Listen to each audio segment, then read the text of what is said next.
very fascinating paper about the Lahti Symphony in Finland and the Berlin Philharmonic. Could you talk some about what you learned? Let's start with Lahti. I think it's kind of fascinating. The Lahti Symphony is not a cooperative orchestra, per se. They're meaning that the musicians don't formally own the orchestra. Right. They're the Finnish model is closer to the standard European model, where the musicians who work for the Lahti Symphony are city employees, but they're unionized. There's a national contract, much to the way there is in Germany and in Britain outside of the top orchestras. So, you mean a national contract that affects every musician in every orchestra? In every orchestra. That almost slipped by me. It's very different from here, from the American system. Where those negotiations must be quite fascinating. Yeah, it's a different, but I think there's a very different attitude toward labor over there than there is, and it's less adversarial. Yes. There's more socialist. Right. There's an understanding that you pay your employees well so they can be good consumers. Right. So it's a different. Does sound like it makes sense. It's just a little different model than how we operate here. Yeah. But with the Lahti Symphony, the reason Tina and I went there, we had intended on going to the Berlin Philharmonic, the London Symphony, and the Vienna Philharmonic to do this Which study. are all self-governing orchestras. The musicians own them. Right, and they always have. And always have. I mean, a few with slightly different incarnations that then became cooperative, but those cooperative ventures are all over a century ago when they began, and they've been running that way for that long. But with the Lahti Symphony, Osma Vanska, the conductor of the Minnesota Orchestra right now, is also the music director of the Lahti Symphony, and came to conduct the St. Louis Symphony. And Tina approached him, and they began talking. And Tina was interviewing him relative to this Mellon article that she was to write on such things. This is something for the Mellon Foundation that has a program called the Orchestra Forum that you and I have both been involved in, which involves some 14 orchestras that have received long-range funding and are interested in making, we hope, long-range changes in their culture. Looking at new models. Looking at new models of how to run an orchestra. Right. So you all were doing a study. I was, Tina had approached Mellon by herself and gotten a grant to do this study, and I, within my orchestra, part of the money that the Mellon Foundation provided to us, we used to give professional development grants to the musicians in my orchestra. So $50,000 a year was put aside for musicians to use for their own professional development application process, and my application was to actually go and do a study of these three orchestras. Tina and I found out we had gotten grants to do the same thing. Right. So we joined forces, and it was a lot more fun to travel together than travel by ourselves. But then Lahti came into the picture through Vanska's conducting of the St. Louis Symphony. And it turned out to be a really fascinating model because it wasn't a cooperative orchestra, but years earlier, well, let's go back. They have an executive director. They're pretty much city funded, as most European orchestras are. The majority of their funding is from city or state funding. But what really made Lahti stick out was that they had developed this collaborative structure a long time ago, and Vanska was very proud of that. I think he's been the music director there for over 15 years now and has been an integral part of that collaboration. They had Lahti is a very small city. It's about 100,000 people. It's at the bottom of Lake Vesijärvi, which is very interesting. I don't know if there's the Järvi connection there. It's a new resonance with me. But it's about 60 miles from Helsinki. And it had a very kind of depressed feeling to the town.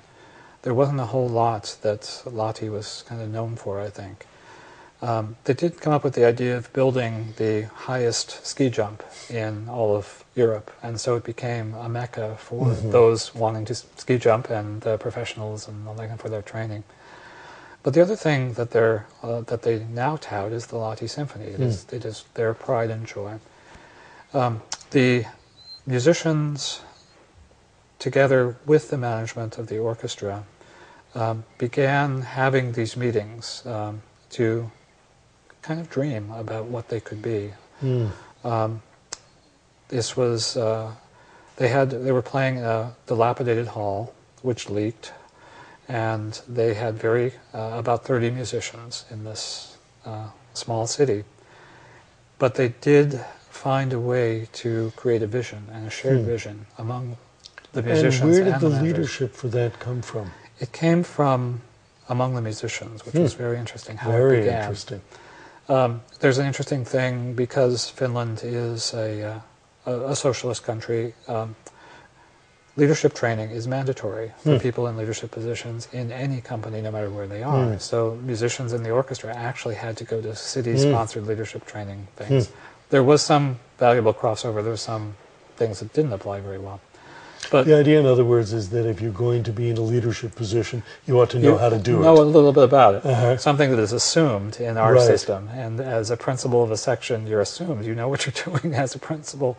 You don't always. You may be an incredible player, but you don't know how to get along with your section. For sure. That's a good thing. And it happens in many areas of life. It does. So a little bit of training and thinking about your leadership, your role in leadership is and so really that led the thing. musicians there to take the initiative in saying, we could be more than we are. That's right. And they seized upon, I think, the work with Vanska, who was a conductor who liked the idea of, I think the quote we had from him was, I have one brain, I'm supposed to decide all this, when I have 70 brains sitting all there thinking their own ideas, and if we all could get together, that's 71 is going to be a whole lot better than one. That's right. And he was talking about music as well as management. He was talking music and management, which was interesting. A conductor so open to that was very unique, and I think it empowered the musicians to begin to think differently about what their collective future could be. Having a music director who trusted them that much musically empowered them to think about what the destiny of the orchestra and would be. He lives in the town, so there's a commitment from him to be involved for the long range. And one of the violinists stopped playing the violin and became the manager of the orchestra. So there was a very strong connection there. They would have meetings of the entire orchestra, to which the entire orchestra and management, including the cleaning staff at this dilapidated hall, would come and begin to dream about what their future might be. And some of the dreams they had were to have an international touring, get out of Finland a little bit, I think, to increase the size of the orchestra from its, it may have at this time been as many as 40 from their very small city orchestra before, but they wanted to have a symphony orchestra. So that means numbers in the 70s and maybe low 80s on staff. They wanted to do recording. Some of the brass players wanted a highway between Lahti and Helsinki, because there was just a two-lane road and it took forever to get to civilization from wherever they were. And one of the other things that they really wanted was a new hall. This is just a group of musicians and their management, which was 3 or 4 office workers plus their executive director and the cleaning lady, sitting around saying, wouldn't it be nice if? But then, well, let's just say right now, at last count, they had 45 CDs released. They have a brand new hall, which is spectacularly gorgeous. They have an orchestra, about 80 people. They have done extensive touring, including to New York last year, and a wonderful concert here. And there is a highway between Lahti and Helsinki. I was going to say, and they built the highway. And the highway is there. I don't think the orchestra was responsible for the highway. Everything else, the orchestra was responsible. But this is breathtaking. It's amazing. Because you have a vision that would seem impossible.